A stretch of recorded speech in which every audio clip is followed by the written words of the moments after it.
दोस्तों आज हम जिस चैप्टर की शुरुआत करने वाले हैं उस चैप्टर का नाम है सेट्स। और सेट्स हमारे क्लास 11th एनसीईआरटी का पहला चैप्टर है और हमारे एयरमैन एग्जाम के सिलेबस में भी है ग्रुप एक्स और वाई।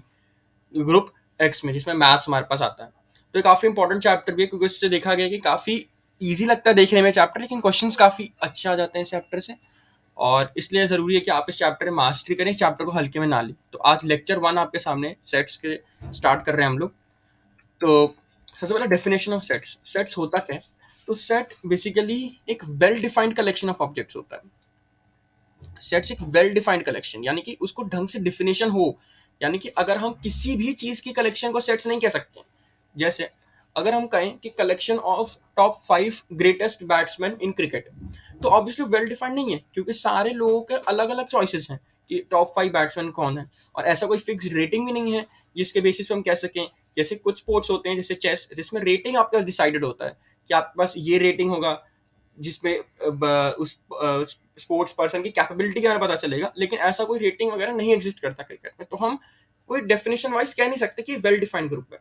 वेल डिफाइंड ग्रुप कैसे होगा? जैसे the group of number of states in India, जैसे उत्तर प्रदेश, महाराष्ट्र, त्रिपुरा, जम्मू कश्मीर। तो अगर हम इनको एक ग्रुप में मान लें, इमेजिनरी ग्रुप मान लें, उस ग्रुप को हम सेट कर सकते हैं। लेकिन टॉप 5 बैट्समैन का ग्रुप या फिर मोस्ट इंटेलिजेंट पीपल का ग्रुप, ये एक सेट में नहीं आता है, ये मैथमेटिकल सेट का पार्ट नहीं। अब सेट में जो भी हमारे पास ऑब्जेक्ट्स होंगे, जैसे अगर मैं कहूँ कि set of states in India, तो उसके एग्जाम्पल जाएंगे जैसे कि उत्तर प्रदेश, पंजाब, हरियाणा। अभी हम 3 स्टेट्स ले रहे हैं, तो जो भी इस सेट के अंदर जो भी ऑब्जेक्ट्स हैं, स्टेट्स हैं, एंटिटीज हैं, जैसे कभी स्टेट हो सकता है, कभी पर्सन हो सकते हैं, कभी कोई क्वालिटी हो सकती है, या फिर कभी कोई शेप्स हो सकते हैं। जैसे अगर आप इस सर्कल के अंदर देखें तो कहीं हमने शेप्स कर रखे हैं जिसको हम पॉलीगन कहते हैं। पॉलीगन मतलब बहुत सारे एंगल्स, शेप्स हैं। तो इन शेप्स का कलेक्शन है। उस कलेक्शन को, उस कलेक्शन के अंदर जो भी चीजें हैं, जो भी ऑब्जेक्ट्स हैं, उनको हम एलिमेंट्स कहते हैं। जैसे इस सेट के एलिमेंट्स हैं यूपी, पंजाब, हरियाणा। इस सेट के एलिमेंट्स हैं अलग अलग, जैसे triangle, rectangle, square, pentagon, etcetera. तो ये सब एलिमेंट्स हैं इसके। जैसे इस सेट में 3 एलिमेंट्स हैं, 1 2 3। वैसे इस सेट में कितने एलिमेंट्स हैं? 9 एलिमेंट्स हैं। तो जितने एलिमेंट्स, जितने ऑब्जेक्ट्स हैं, उनको एलिमेंट्स बोलते हैं। और एलिमेंट्स का नंबर ही इंपॉर्टेंट है, हम आगे जाके देखेंगे सेट्स में एलिमेंट्स का नंबर भी इंपॉर्टेंट है। तो पहला आपका कॉन्सेप्ट था कि सेट क्या होता है? एक well defined collection of objects होता है, और उसके अंदर जो ऑब्जेक्ट्स होते हैं उसे हम एलिमेंट्स कहते हैं।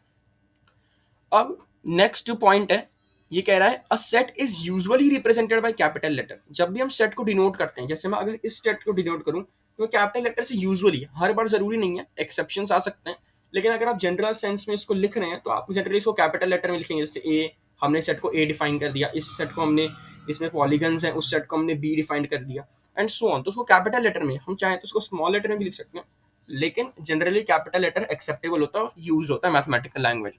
जैसे आपके सामने एग्जांपल है कि capital A is equal to 2 4 6। ये एक set of even number, even number का कलेक्शन है, एक इवन नंबर का ग्रुप है।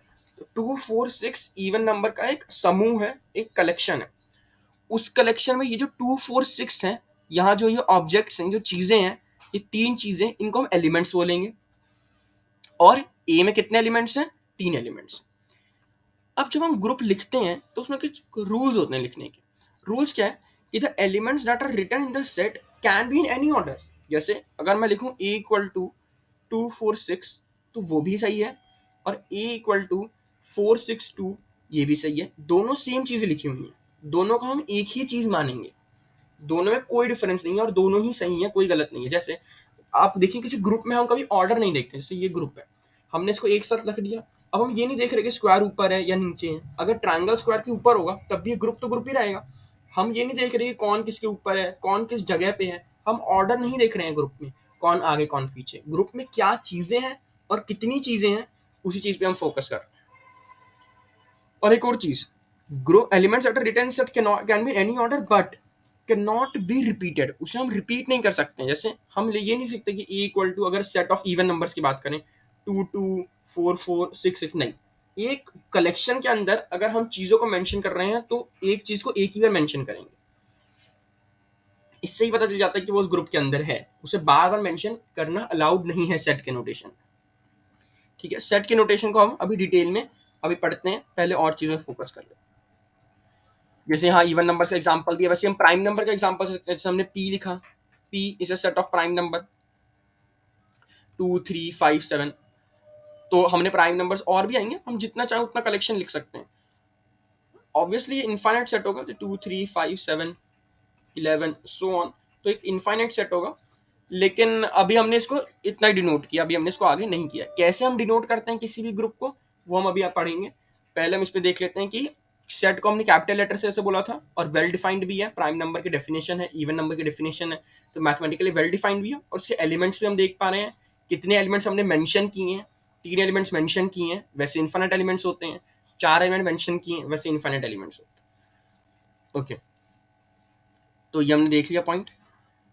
अब commonly use set in maths, जैसे हमने कहा इवन नंबर का सेट था, प्राइम नंबर का सेट था, वैसे मैथ्स में कुछ नाम दिए होंगे। जैसे हमने कहा कैपिटल लेटर की डिनोट किया ए और पी से, तो मैथ्स में ऐसा है कि इस सेट को हमने एक बाय कन्वेंशन एक्सेप्ट किया हुआ है, ताकि लोगों को समझने में आसानी हो। एक लेटर से, एक कैपिटल लेटर से हमने इसको डिनोट किया। जैसे अगर कोई आपसे बोले कि नेचुरल नंबर का सेट को आप क्या बोलेंगे, तो मैथ्स में उसको एन लिखेंगे, कैपिटल एन। हम कोई भी नाम नहीं दे सकते उसको, ए बी ऐसे कुछ नहीं कर सकते, हमें एन ही कहना पड़ेगा। Set of natural numbers, natural numbers क्या होते हैं?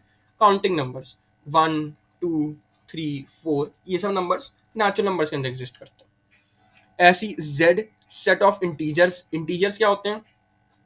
हमारे पास 0 1 2 3 और नेगेटिव में -1 -2 एंड सो ऑन। तो आपको ये चीजें, बेसिक चीजें पता होंगी। ये है इंटीजर। रैशनल नंबर्स क्या होंगे? ऑब्वियसली जो पी वाई क्यू के फॉर्म लिख सकते हैं। अब यहाँ पे ये इंपॉर्टेंट नहीं है कि चीजें होती क्या है, ये तो आपको पता होगा, इसकी डेफिनेशन ही फिक्स है, तभी इसका सेट हम क्रिएट कर सकते हैं। लेकिन इसका जो लेटर यूज होता है, ये काफी इंपॉर्टेंट है, क्योंकि ये काफी बार एग्जाम में लेटर यूज कर सकता है और आपको पता ही नहीं चलेगा किस चीज का सेट को डिनोट कर रहा है। तो आप इस लेटर को याद कर लीजिए कि एन से नेचुरल नंबर होगा, जेड से इंटीजर होगा, क्यू से हम रैशनल नंबर्स को डिनोट करेंगे, आर से रियल नंबर्स, यानी कि जो रैशनल नंबर्स और इरेशनल नंबर्स दोनों होते हैं, और रियल नंबर्स। पॉजिटिव इंटीजर को हम जेड प्लस से डिनोट करते हैं, नेगेटिव इंटीजर को हम जेड माइनस से डिनोट करते हैं। ठीक है, अब एक बहुत इंपॉर्टेंट चीज आ जाती है, वो है सिंबल के बारे में।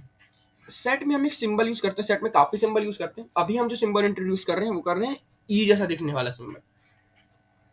ये सिंबल सेट्स में यूज करते हैं क्या डिनोट करने के लिए, क्या बताने के लिए, कि अगर हम किसी लेटर के आगे लिखते हैं या किसी ऑब्जेक्ट के आगे, जैसे मैं लिखूं 1 बिलोंग्स टू एन, ई को हम पढ़ते हैं बिलोंग्स टू या फिर इज एन एलिमेंट ऑफ। ई से एलिमेंट, ई का यूज करते हैं, तो बिलोंग्स टू या इज एन एलिमेंट ऑफ, इसका मतलब 1 इस सेट का एलिमेंट है।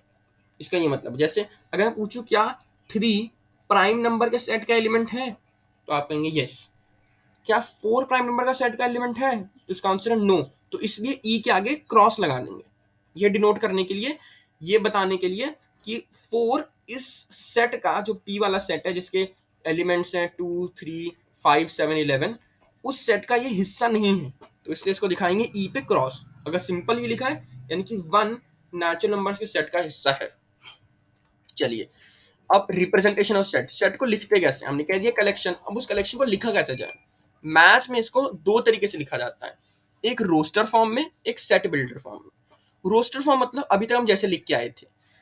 जैसे अगर मैं बोलूं कि सेट ऑफ नेचुरल नंबर्स की बात कर लेते हैं, उसको आप रोस्टर फॉर्म में लिखिए, तो हम एक ब्रैकेट लेंगे और ब्रैकेट के अंदर उन एलिमेंट्स को जो सेट के अंदर आएंगे उसको लिख देंगे। पहले सेट का नोट क्या लेटर लिखेंगे, इज इक्वल टू लगा के, दो ब्रैकेट, और सेट के एलिमेंट्स 1 2 3 4 एंड सो ऑन।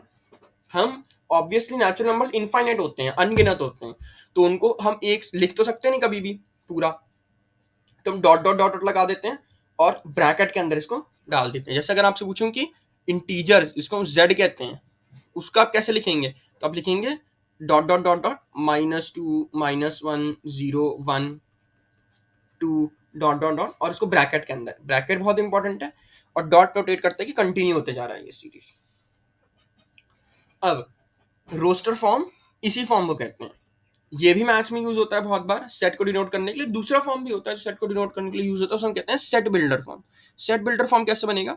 हम लिखेंगे कोई सेट, जैसे लिखते हैं natural number N is equal to लिखने के बाद हम लिखेंगे ब्रैकेट, ब्रैकेट वापस डालेंगे, उसके लिखेंगे जिस ऑब्जेक्ट की बात कर रहे हैं उसे जनरल ऑब्जेक्ट को हम एक्स कह देते हैं, एक्स कोलोन, ये कोलोन का साइन होता है, दो डॉट, इसे हम प्रोनाउंस करते हैं सच दैट। तो जब भी हम सेमी कोलोन लगाते हैं, ये कोलोन लगाते हैं, तो हम इसको प्रोनाउंस करेंगे सच दैट। तो एक्स कोलोन, उसके बाद x is a natural number, यानी कि हम वर्ड्स का यूज करेंगे। ऊपर वाले में हम वर्ड्स का यूज नहीं कर रहे थे, यहां हम वर्ड्स का यूज करेंगे। दोनों ही नोटेशन अपने अपने जगह हेल्पफुल होती हैं। Roster notation, roster form direct चीजों को दिखाने में हेल्प कर देता है। सेट बिल्डर फॉर्म अगर हमें चीजों के बारे में जानना है कि ये चीजें कैसे लिखी गई हैं, जैसे कि कोई प्राइम नंबर का रोस्टर फॉर्म में लिख दे 2 3 5 7 11, तो हमें समझने में जरूरत पड़ेगी कि किस सीक्वेंस को फॉलो कर रहा है, हो क्या रहा है इसमें, कि नंबर्स ही क्यों आए इसमें। तो उसके लिए सेट बिल्डर फॉर्म काम आता है कि हम उसको लिख सकते हैं कि कोई element generally X such that X is a prime number, या x has only two divisors. तो उस हिसाब से ये सेट बन सकता है, इसलिए उसको कहना है सेट बिल्डर। हमने एक रूल दिया, उस रूल को यूज करके हम पूरे एक इनफाइनाइट सीक्वेंस या फिर जितने भी फाइनाइट सीक्वेंस लिख सकते हैं। सेट बिल्डर का फॉर्म एक और यूज होता है कि अगर हमें कोई मनचाहा सेट बना दिया, कोई फिक्स सीक्वेंस बना दिया, उस सीक्वेंस को बताया कैसे जाए, तो उसमें भी सेट बिल्डर यूज कर सकते हैं। जैसे कई क्वेश्चन बनेंगे कि x सच दैट x की कोई फिक्स प्रॉपर्टी होगी, उस प्रॉपर्टी पे एक सेट बनेगा, तो उस सेट को लिखने की जगह, उसकी लिस्ट लिखने की जगह हम इसको वर्ड्स में यानी कि इंग्लिश में लिख देंगे कि उसकी क्या प्रॉपर्टी है। ठीक है, तो उसको क्या प्रोनाउंस करेंगे, x set of all x such that x is a natural number. Set of all x, x मतलब वो ऑब्जेक्ट्स जो कि हमने रोस्टर फॉर्म में लिखी हैं, इसी इनमें से किसी भी ऑब्जेक्ट को हम x क्या देते हैं, x such that x is a natural number. तो ये था सेट बिल्डर फॉर्म और ये था रोस्टर फॉर्म। अब एक नेक्स्ट कॉन्सेप्ट आता है, इसको हम कहते हैं कार्डिनल नंबर्स। कार्डिनल नंबर का मतलब होता है नंबर ऑफ एलिमेंट्स, कितने एलिमेंट्स हैं। इसमें कह देता हूं कि जैसे हमने स्टेट्स की बात की, तो स्टेट्स में कितने स्टेट्स, 27 28 29, कितने स्टेट्स, तो जितने नंबर ऑफ स्टेट्स होंगे किसी भी कंट्री में, उस नंबर ऑफ स्टेट्स वहां पे नंबर ऑफ एलिमेंट होंगे स्टेट्स के सेट में, तो वो कार्डिनल नंबर आएगा। जैसे number of natural number less then 10, तो 1 2 3 4 5 6 7 8 9। Number of natural numbers less than 10, तो इसमें कितने एलिमेंट्स हुए, नंबर ऑफ एलिमेंट्स 1 2 3 4 5 6 7 8 9, 9 हुए, तो 9 इसका कार्डिनल नंबर हो जाएगा।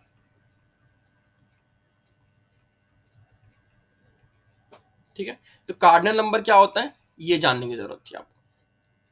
तो नंबर ऑफ एलिमेंट्स, अच्छा, अब नंबर ऑफ एलिमेंट्स के बेसिस पे हम तीन तरह के सेट्स डिफाइन करते हैं। एम्प्टी सेट जिसमें नंबर ऑफ एलिमेंट जीरो है, जीरो, जैसे मैं कोई सेट बोलूं कि नंबर ऑफ सेट, सेट का नाम है लेट से एक्स, सेट क्या है, एक्स का कोई एलिमेंट मान लेते हैं Y, such that Y is a natural number less than zero. तो ये तो कोई सेट का कोई एलिमेंट ही नहीं है, इसका मतलब इस सेट का कोई ऐसा हो ही नहीं सकता नंबर, नेचुरल नंबर जो जीरो से कम हो, तो ये सेट खाली है, इस सेट के अंदर कुछ है ही नहीं, तो इस सेट को हम बोलेंगे एम्प्टी सेट, यानी कि रिक्त है। तो y is a natural number less than zero, ये एम्प्टी सेट। फिर एक आता है सिंगलटन सेट, सिंगल का मतलब ही होता है एक, वन, तो सिंगलटन का मतलब होता है जिसका सिर्फ एक एलिमेंट हो, तो number of element is one. जैसे सेट बिल्डर फॉर्म में लिख रहा हूं वापस से, z मान लेते हैं और इसका कोई भी एलिमेंट t मान लेते हैं, t इज अ या is an even prime number, यानी कि प्राइम नंबर भी है और इवन भी है, तो ऑब्वियसली टू ही आएगा उस पूरे सेट में, जेड के उस सेट जेड में से टू ही आने वाला है, तो उसको हम बोलेंगे singleton set. Similarly finite infinite set तो सब लोग जानते हैं, फाइनाइट सेट मतलब कि नंबर ऑफ एलिमेंट्स फाइनाइट हो, जैसे 100 1000 1 करोड़, नंबर ऑफ एलिमेंट्स कितने भी हों लेकिन उतने हो कि हम उसको गिन सकें। इनफाइनाइट सेट जैसे सेट ऑफ नेचुरल नंबर जिसका चलते रहेगा, नंबर ऑफ एलिमेंट्स फिक्स्ड नहीं है, अनगिनत है, इनफाइनाइट। आज के लेक्चर का लास्ट कॉन्सेप्ट है जिसे हम बोलते हैं इक्वल एंड इक्विवेलेंट सेट्स। अब इस पे बहुत क्वेश्चंस आए हैं, जैसे इस साल एनडी में भी एक क्वेश्चन आया था इसके ऊपर बेस्ड, और एयरमैन एग्जाम में भी कई बार इस कॉन्सेप्ट को रिपीट किया गया कि इक्वल सेट्स और इक्विवेलेंट सेट्स में डिफरेंस क्या होता है और ये खुद होते क्या है। अब इक्विवेलेंट सेट क्या होता है? इक्विवेलेंट सेट मतलब number of elements is the same for two different sets. Number of elements को क्या बोलते हैं? हमने पिछले देखा, पिछले स्लाइड में, कार्डिनैलिटी। अगर दो सेट का कार्डिनैलिटी सेम है, जैसे अगर मैं एक सेट बोलता हूँ ए इक्वल टू 1 2 3, और दूसरा सेट में बोल देता हूँ कि लखनऊ, चंडीगढ़ एंड शिमला, उसमें 3 एलिमेंट्स हैं, दोनों में, दोनों किसी भी चीज को डिनोट करें, हमें उससे मतलब नहीं है किस चीज को बता रहे हैं, पर इनके जो कुछ भी लिखा हो इनके अंदर, पर इनके नंबर अगर सेम है तो इक्विवेलेंट है। वैलेंट का मतलब ये होता है नंबर, इक्विवेलेंट उनके नंबर ऑफ एलिमेंट सेम है। इनमें भी 3 एलिमेंट्स है, इनमें भी 3 ही एलिमेंट्स है, कुछ भी हो इनके अंदर हमें से कोई फर्क नहीं पड़ता। जैसे A equal to 1 2 3 4 and B equal to red blue green black, ये एग्जांपल दिया हुआ है। इसमें 4 एलिमेंट्स हैं, इसमें भी 4 एलिमेंट्स हैं, अंदर क्या लिखा हमें उससे कोई फर्क नहीं पड़ता, लेकिन क्योंकि एलिमेंट्स का नंबर सेम है ये इक्विवेलेंट सेट्स। वैलेंट मतलब जैसे केमिस्ट्री में पढ़ता है वैलेंसी, जितने इनके एलिमेंट्स हैं उसको हम बोलेंगे वेलेंट, इक्विवेलेंट, दोनों का वेलेंट सेम है। और इक्वल, इक्वल का मतलब ये होता है बिल्कुल सेम, जैसे two sets A and B are said to be equal if they have exactly the same elements, जो एलिमेंट्स इनमें सेम हो। जैसे हमने स्टार्टिंग में देखा था कि ऑर्डर से कोई मतलब नहीं है, अगर हम लिखते हैं एक सेट है 1 2 3 4 और एक सेट में लिखते हैं 4 3 2 1, तो दोनों सेट में ऑर्डर हम सेट में कुछ भी रख सकते हैं, पर एलिमेंट कितने और कौन कौन से हैं वो दोनों सेम होनी चाहिए। अगर 4 इसमें तो 4 इसमें भी होना चाहिए। अगर टोटल इसमें 4 एलिमेंट्स है, इसमें भी 4 एलिमेंट्स होनी चाहिए। अगर इसमें 3 है एलिमेंट एक, तो 3 इसमें भी एलिमेंट होना चाहिए। तब हम कह सकते हैं कि ए इक्वल टू बी होगा, तब ये दोनों एलिमेंट्स से दोनों सेट्स इक्वल माने जाएंगे।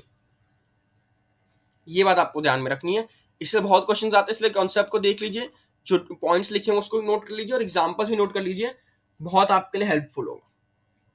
तो आज के लेक्चर में यही पढ़ेंगे। कल के लेक्चर में, मतलब लेक्चर 2 में हम जो शुरू करेंगे वो सबसेट शुरू करेंगे, सबसेट्स क्या होते हैं और उन पे किस तरह से क्वेश्चंस क्वेश्चन से प्रैक्टिस करेंगे और सबसेट्स कॉन्सेप्ट बिल्कुल क्लियर कर देंगे। ठीक है, तो फिर नेक्स्ट लेक्चर में